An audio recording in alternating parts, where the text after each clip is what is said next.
July 21, 1925. Dayton, Tennessee is already hot before the morning has properly begun.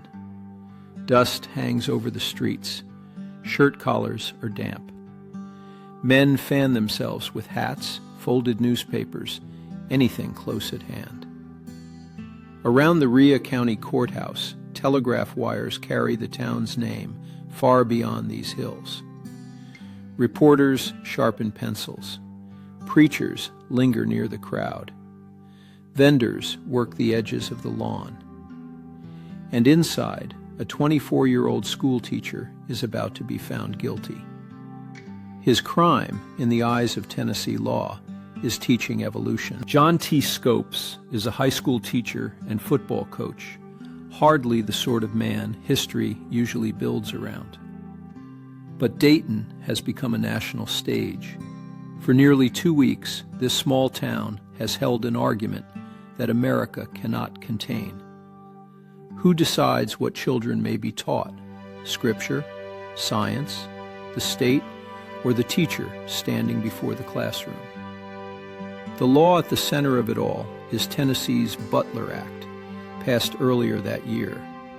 It forbids public school teachers from teaching that human beings descended from lower forms of life, rather than from the biblical account of creation. The legal question is narrow. Did Scopes teach material that violated the law? But nobody standing in Dayton believes this is only about one lesson, one textbook, or one teacher. The sidewalks are crowded with people who have come to witness a national reckoning. Newspapers have turned the trial into a spectacle. Wire services send every development outward. Radio commentary carries Dayton's conflict into American homes. The town is being watched in a way few American towns had ever been watched before. And then there are the two men whose names will become inseparable from the trial. Clarence Darrow, the defense attorney, is one of the most famous lawyers in America. Skeptical, relentless, and deeply suspicious of laws that dictate belief. Across from him stands William Jennings Bryan, three-time Democratic presidential candidate, celebrated orator, and the nation's best-known defender of fundamentalist Christianity. They are not simply opposing lawyers. They represent two competing ideas of authority. One looks to inherited faith and moral certainty. The other insists that public life must make room for doubt, evidence, and intellectual freedom.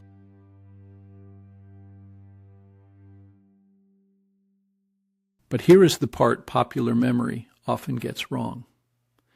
The most dramatic confrontation of the Scopes trial does not happen on this final day. It happened yesterday. On July 20th, the courtroom had become unbearable.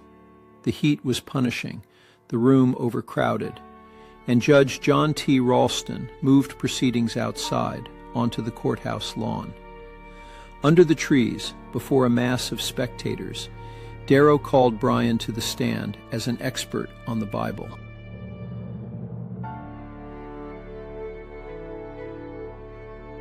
For roughly 90 minutes, Darrow pressed them on the book of Genesis, Noah's Ark, Jonah and the whale, the age of the earth, the meaning of the days of creation. It is an astonishing scene. Two aging giants of American public life arguing in the open air, sweat gathering at their collars, thousands leaning in close enough to hear. Darrow is not trying to disprove Christianity.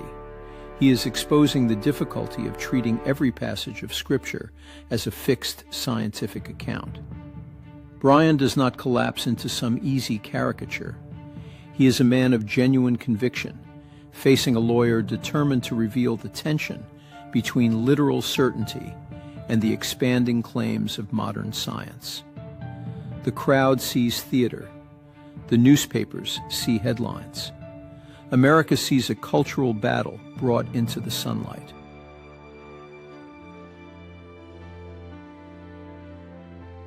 But on July 21st, the trial returns indoors. Yesterday's drama gives way to procedure.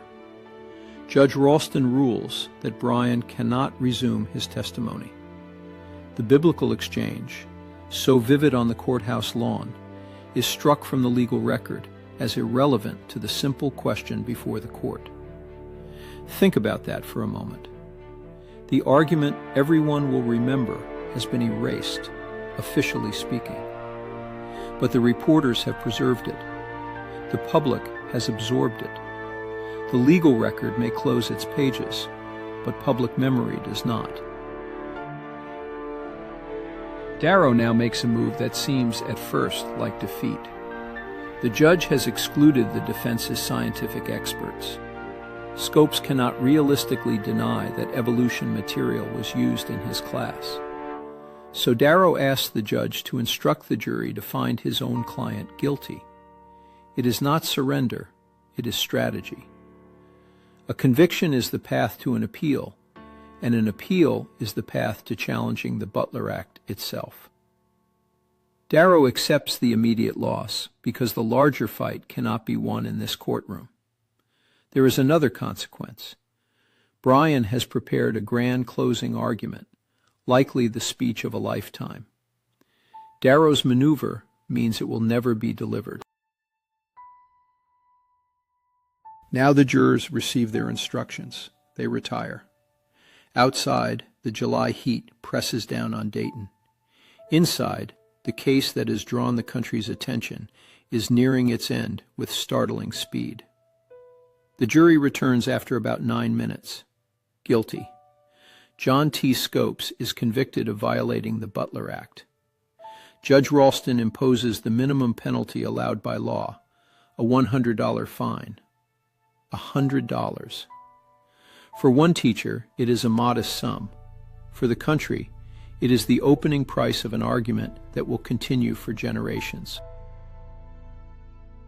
Scopes says he will continue to oppose the law in every way he can. Then the room begins to empty. Pencils scratch across paper. Reporters hurry to telephones and telegraph keys. A local verdict becomes national news almost instantly. History remembers this as the monkey trial, a phrase born from the press circus surrounding Dayton. But that label can hide more than it reveals. It can turn real people into cartoons and reduce a painful national conflict to a joke. The Scopes trial did not settle science against religion. It did not divide America neatly into enlightened modernists and backward traditionalists. That story is too simple.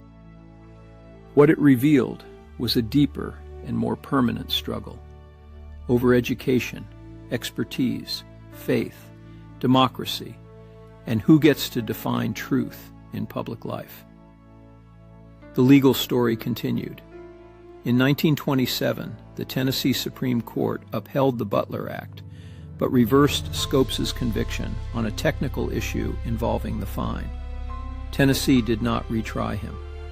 The law remained on the books until 1967, and only in 1968 did the U.S. Supreme Court strike down state laws banning the teaching of evolution. 5 days after the verdict, William Jennings Bryan died in Dayton. By then, the crowds were beginning to leave. The courthouse lawn was quieting. The papers scattered across the grass were becoming yesterday's news.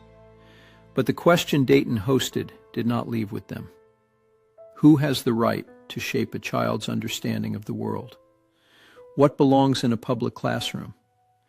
And when faith, evidence, law, and politics collide, who gets the final word? A century later, the summer heat has faded. The courthouse still stands, and the argument, in one form or another, continues. If you enjoy stepping inside the moments when history changed shape, subscribe and join us for the next journey.